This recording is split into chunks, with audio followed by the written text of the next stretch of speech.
क्या आपने कभी ये सोचा है कि एयरप्लेन जो इतना भारी होकर भी कैसे आसानी से हवा में उड़ता है, और हवा में उड़ने के बाद ये टर्न कैसे लेता होगा? ये एक मजेदार वीडियो है, पूरा जरूर देखिएगा। आज के जो मॉडर्न एयरक्राफ्ट है जिनका वजन 400 से 600 टन तक होता है और यह इतने भारी वजन को लेकर आसानी से उड़ जाते हैं, लेकिन इनके पीछे जो इनकी उड़ने की प्रोसेस होती है वह बहुत ही कॉम्प्लेक्स प्रोसेस होती है और जो पायलट होता है उसकी बहुत ही ज्यादा रेस्पॉन्सिबल जॉब होती है। सबसे पहले हम यह जानते हैं कि यह एयरप्लेन हवा में कैसे उड़ता है। एयरप्लेन को हवा में उड़ने के लिए मैनुअली 4 चीजों का सामना करना पड़ता है। नंबर 1 है थ्रस्ट, नंबर 2 है ड्रैग, नंबर 3 है वेट और नंबर 4 है लिफ्ट। सबसे पहले थ्रस्ट को समझते हैं। थ्रस्ट इंजन से क्रिएट होता है और एयरप्लेन के दोनों साइड विंग पर 2 इंजन लगे रहते हैं और यदि कोई बड़ा एयरप्लेन है तो ज्यादा इंजन भी लगे रहते हैं। एयरप्लेन का इंजन हवा को आगे से खींचता है और हवा को कंप्रेस करके पीछे की तरफ स्पीड में छोड़ देता है और बदले में हवा इंजन को आगे की तरफ फोर्स लगाती है, जिससे हमारा एयरप्लेन आगे बढ़ता है। और यही न्यूटन का 3rd लॉ ऑफ मोशन है। इंजन का काम होता है एयरप्लेन को आगे की तरफ फोर्स लगाना।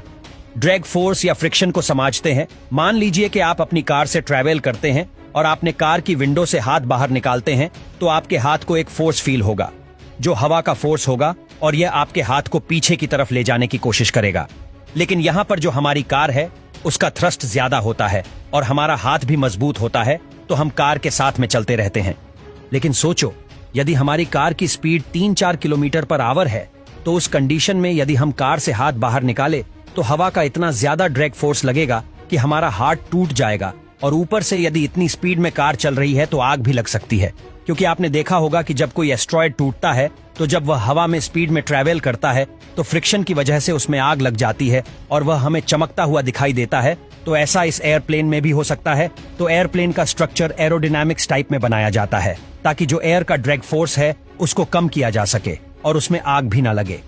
अब बात करते हैं वेट और लिफ्ट फोर्स की। जब एयरप्लेन का लिफ्ट फोर्स उसके वेट से ज्यादा होगा तभी एयरप्लेन हवा में उड़ पाएगा।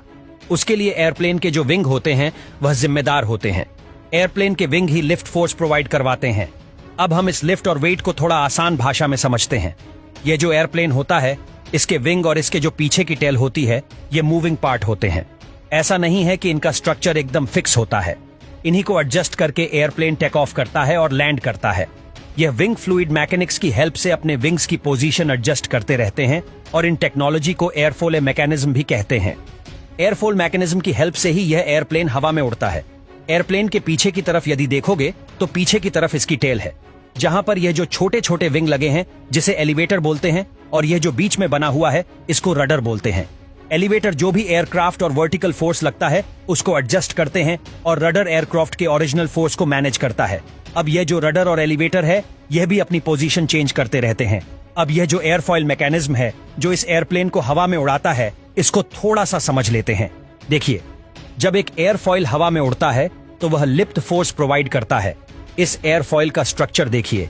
इस एयरफॉइल के आगे और पीछे के हिस्से को स्लेट और प्लेप बोलते हैं और यह स्लेट और प्लेप अपनी पोजीशन जरूरत के हिसाब से एडजस्ट करते रहते हैं। यदि इस एयरफोर्स को आप सही से देखोगे तो सामने से जो हवा आ रही है उसको यह पीछे की तरफ से नीचे की तरफ दबा रहा है। तो जो भी हवा इस एयरफॉइल के नीचे होगी उसका प्रेशर ज्यादा होगा और जो हवा इस एयरफॉइल के ऊपर होगी उसका प्रेशर कम होगा। अब यह जो प्रेशर का डिफरेंस है ना, इसी से एयरप्लेन को ऊपर फोर्स लगता है। जब हवा का प्रेशर ऊपर की तरफ कम है तो यह एयरक्राफ्ट ज्यादा प्रेशर से कम प्रेशर वाली साइड की तरफ जाएगा और इसी तरीके से इस एयरफॉइल मैकेनिज्म से जो एयरक्राफ्ट के विंग होते हैं उन पर ऊपर की तरफ लिफ्ट फोर्स लगता है।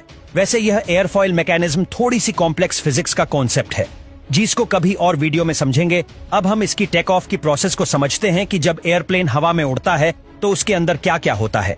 सबसे पहले एयरप्लेन को हवा में उड़ने के लिए जो भी इसके इंजन है उनकी पावर को बढ़ाया जाता है, यानी इंजन थ्रस्ट को इंक्रीज करता है तो एयरप्लेन रनवे पर आगे बढ़ने लगता है। तो जब एयरप्लेन अपनी प्रॉपर स्पीड में आ जाता है, यानी जब ये हवा में उड़ने के लिए तैयार होता है, तो फ्लेप और स्लेट को एक्टिवेट किया जाता है और स्लेट और फ्लेप का एंगल ऑफ अटैक एकदम से बढ़ा दिया जाता है। एंगल ऑफ अटैक का मतलब होता है जो एयरप्लेन के विंग है वह नीचे की तरफ झुक जाएंगे और पीछे की तरफ जो एलिवेटर लगे हुए हैं उसके विंग को ऊपर की तरफ मोड़ दिया जाएगा। जैसे ही ये अगल बढ़ता है तो एयरप्लेन रनवे पर चलता चलता एकदम से हवा में आ जाएगा, क्योंकि यहाँ पर जो एयरक्राफ्ट का वेट है उससे विंग से लगाया हुआ लिफ्ट फोर्स ज्यादा होगा, जैसे मैंने कार वाले एग्जाम्पल में बताया था। और जितना ज्यादा लिफ्ट फोर्स होगा उतना ही एयरक्राफ्ट स्पीड में आगे बढ़ेगा और उतना ही हाइट पर जाता रहेगा।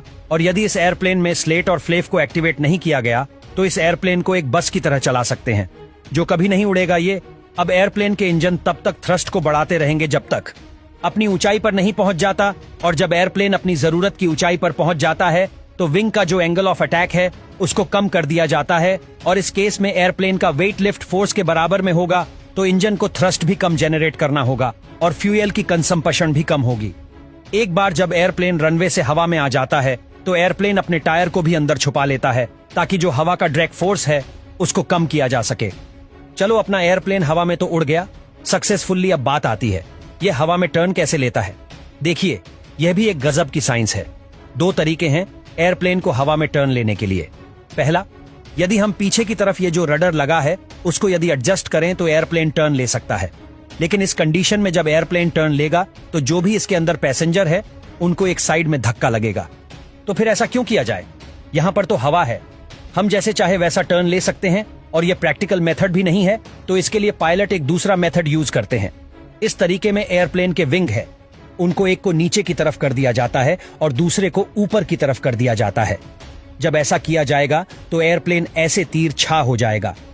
अब इसमें दिक्कत यह आती है कि जब एयरप्लेन इस पोजीशन में होगा तो एयरप्लेन के एक विंग पर तो ज्यादा फोर्स लगेगा और एक विंग पर बहुत कम फोर्स लगेगा, और एयरप्लेन का जो फोर्स लगेगा वह भी वर्टिकल नहीं होगा, ऐसे थोड़ा तिरछा ही हो जाएगा। तो इसको मेंटेन करने के लिए पीछे की तरफ जो रडर है उसकी पोजीशन सेट करके जो एयरप्लेन के विंग पर प्रेशर कम ज्यादा हो रहा है उसको मैनेज कर लिया जाता है, और फिर एक सक्सेसफुली टर्न ले लिया जाता है, और यह सब पायलट मेंटेन करता है। इन सबको कॉकपिट के अंदर से, जो एक बहुत ही रेस्पॉन्सिबल टास्क है। अब जब इस एयरप्लेन को लैंड करवाना होता है तो इंजन के थ्रस्ट को कम कर दिया जाता है। तो जैसे ही इंजन का थ्रस्ट कम होता है तो एयरप्लेन धीरे धीरे नीचे आने लगता है, जिसमें प्लेन का लिफ्ट फोर्स प्लेन के वेट से कम होगा, जिसे प्लेन आसानी से टेक ऑफ कर पाएगा। जब प्लेन रनवे पर आ जाता है तब प्लेन को जल्दी से रोकने के लिए इस स्पॉइलर को एक्टिवेट कर दिया जाता है, जिससे जो सामने वाली हवा आ रही है उससे और ज्यादा ड्रैग फोर्स क्रिएट कर सके, और इंजन जो थ्रस्ट पैदा कर रहा है उसे भी रिवर्स कर लिया जाता है, और इस तरह से एक प्लेन अपनी उड़ान पूरी कर लेता है।